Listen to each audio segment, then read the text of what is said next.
Olá pessoal, comandante Leonardo Matos aqui, nosso Conexão GEO 237, sexta-feira, 2 de junho de 2023, nosso podcast com uma síntese da geopolítica da semana, YouTube, Spotify, Apple Podcast, outras mídias de podcast, todas as sextas-feiras bem cedo para você.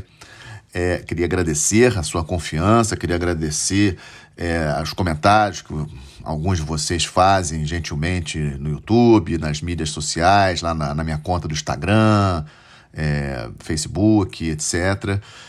Realmente fico muito feliz com o apoio de vocês.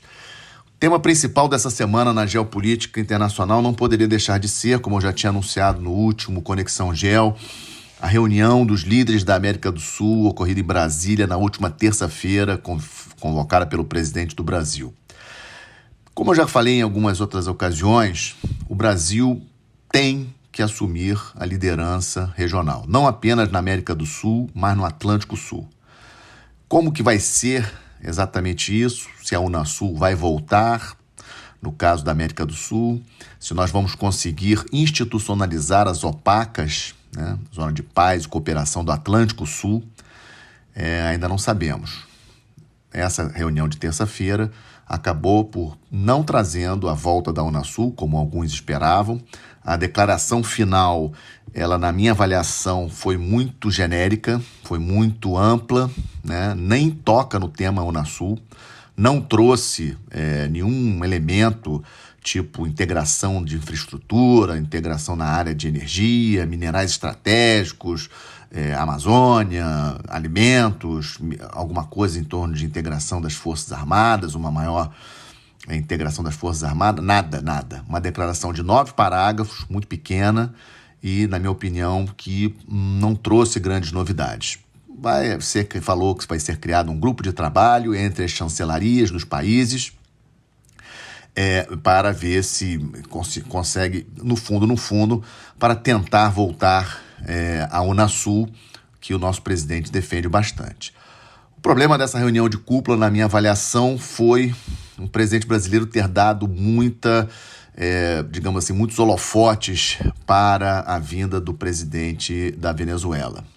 Lembrando a vocês que o presidente Maduro, ele não é recebido em mais de 50 países no mundo, né? Eu só me recordo do presidente Maduro visitando Rússia, China, Irã, Turquia e México, né? Não me recordo se ele foi a Cuba, mas, ou seja, Estados Unidos, Canadá, Europa não reconhecem o presidente Maduro como presidente venezuelano.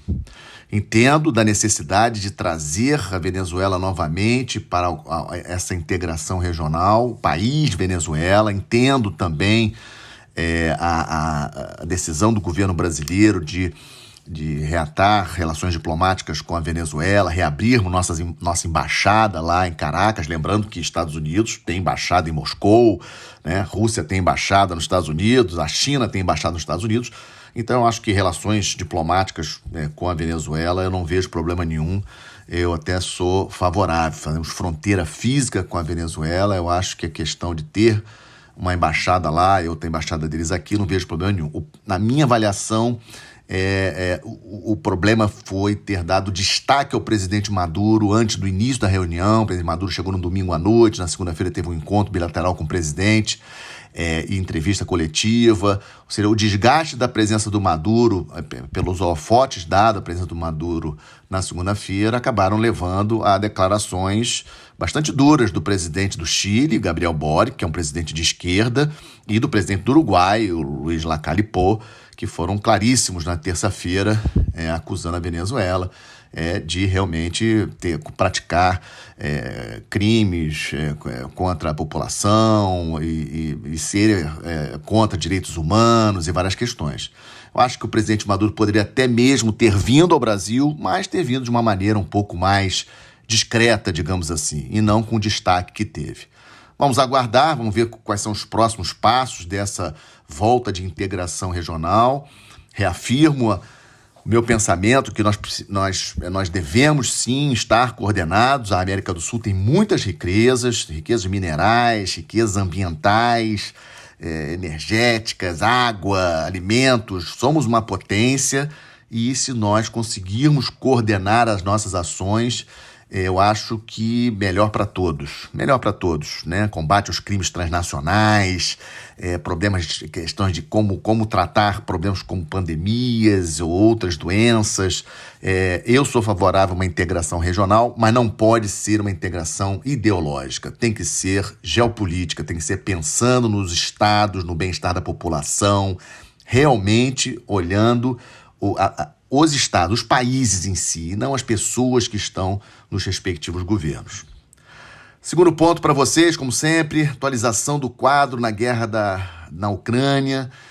Algumas coisas bastante interessantes essa semana. Eu destaco aqueles ataques naquela região da Rússia, próxima da Bielorrússia, ali bem na fronteira ali norte entre Ucrânia e Rússia, ataques, né, naquela região que já tinham acontecido na semana passada, voltaram a ocorrer essa semana, meio que tentando desviar a atenção talvez do exército russo para proteger mais aquela região em detrimento do leste e do sul, né, da frente leste e da frente sul, talvez para facilitar a tal da contraofensiva ucraniana, que ainda não começou, mas na minha avaliação, no conflito da Ucrânia, o ponto mais importante foram os ataques de drones ao território russo. E o mais importante, na terça-feira, 8 drones contra Moscou.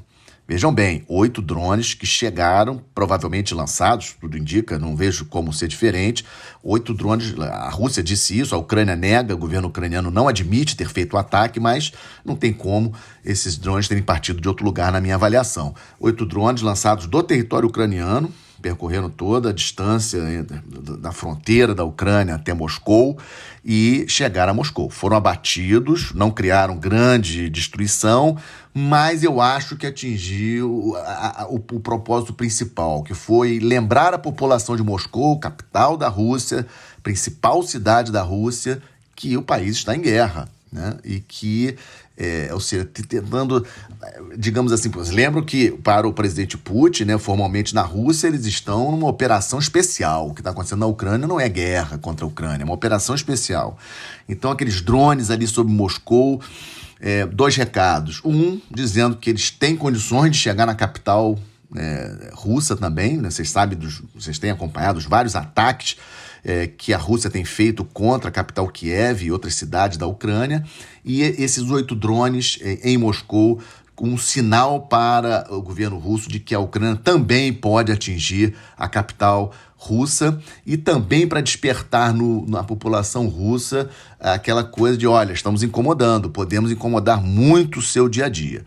Embora isso possa ser perigoso, porque pode motivar o povo russo, né, contra a Ucrânia. Ou seja, o próprio povo russo, digamos assim, tendo essas questões dos drones caindo nas suas cidades, pode ser uma justificativa para o presidente Putin efetivamente declarar guerra à Ucrânia e mobilizar toda a população, etc. Então pode até ser um tiro no pé.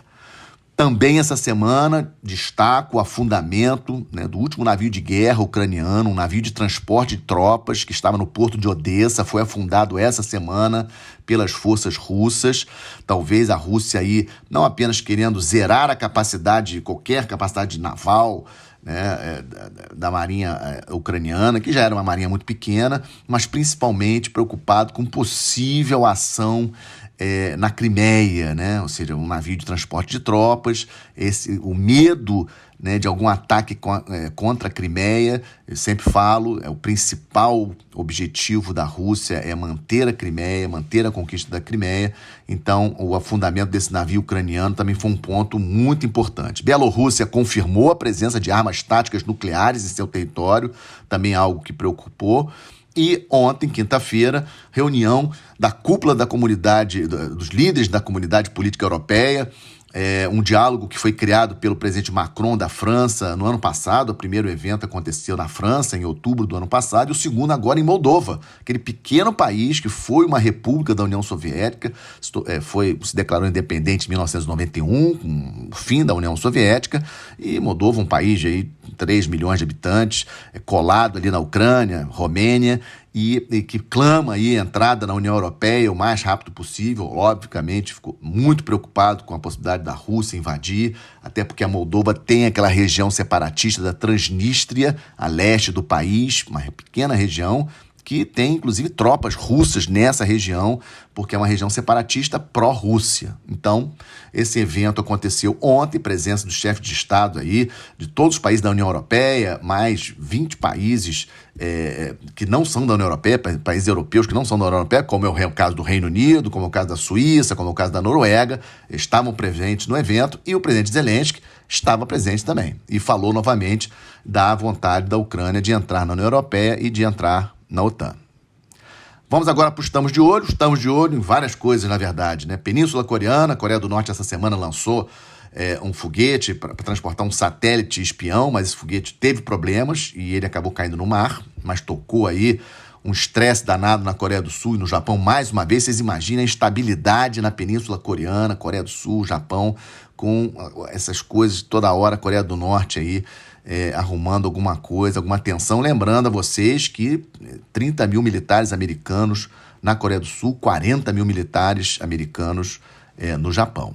Sudão prossegue na guerra civil, sem previsão, o cessar-fogo sendo quebrado toda hora, não temos boas notícias do Sudão.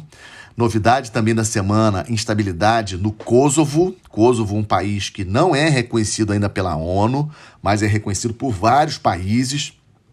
E o Kosovo fica ali próximo, né, colado na Sérvia, Bósnia e Herzegovina, ali nos Balcãs, né, onde era a antiga Iugoslávia. O Kosovo tem uma maioria da sua população de etnia albanesa, mas tem minorias de outras etnias, inclusive sérvias. E essa minoria sérvia se revoltou essa semana, na segunda-feira, com a posse de alguns prefeitos de etnia albanesa em algumas cidades do Kosovo, e a situação realmente escalou de uma tal maneira que a Força de Paz da OTAN, sim, Força de Paz da OTAN, existe uma Força de Paz da OTAN no Kosovo, teve que intervir, inclusive tiveram que mandar reforço, 30 militares da Força de Paz da OTAN feridos, uma tensão muito grande naquela reunião. Inclusive esse foi um dos temas discutidos ontem lá em Moldova, né, na reunião aí da cúpula da Comunidade Política Europeia. A situação do Kosovo preocupa.